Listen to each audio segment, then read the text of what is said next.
Joining us now, Republican strategist Ford O'Connell. Ford, this story, how can the Biden White House claim they can track $6 billion in funds to Iran for just humanitarian purposes? They can't even catch hundreds of billions of dollars in government waste, fraud, and abuse here. We're talking billions in COVID frauds. Show the viewer what we found. What do you think, Ford? Well, the idea of strict oversight is a joke of the Iranian funds. I think it's absolutely outrageous that we did a prisoner swap and gave them $6 billion, too. But to your point, when it came to unemployment insurance during COVID, they misplaced $135 billion. What makes you think they're going to keep track of $6 billion outside of the United States? So this money is gone. You know, and the other thing, too, is how much did we leave behind in Afghanistan when it came to the military equipment and money? Well, we left billions and billions behind. But when you have this type of waste, fraud, and abuse, and, you know, the money that is being spent, massively overspent by the Biden administration, all of these things add up, and they do add to the inflation that is being faced by the average American.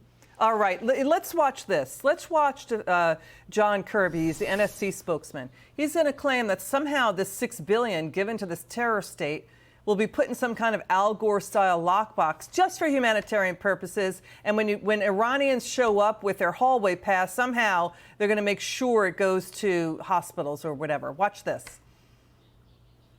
It's not just $6 billion that Iranians are just going to be able to write checks to whenever they want. Stop transactions if we don't think they're going in the right direction. Well, the president of Iran doesn't think that. The money can only be used for humanitarian purposes. This money is not a blank check. We're not turning a blind eye to anything that Iran's doing in the region and around the world.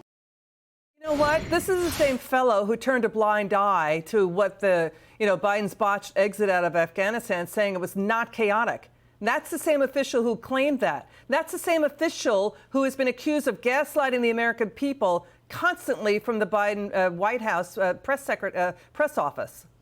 John Kirby has lost all credibility here, and let's be honest, Iran is the largest state sponsor of terror, and the Iranian president himself says he's going to use the $6 billion any way he wants. And this is not a Republican talking point, because when Obama, back in 2016, gave the Iranians a couple of $1 billion, guess what they did? They used it for terror operations in Syria and Lebanon. That is going to be what happens here again. I'm glad that Americans are coming home. Unfortunately, what's happened here is Joe Biden has funded nuclear activities and terror activities in Iran, and now he's incentivized them to take more American hostages in the future. Got it. Ford O'Connell, thanks for joining us.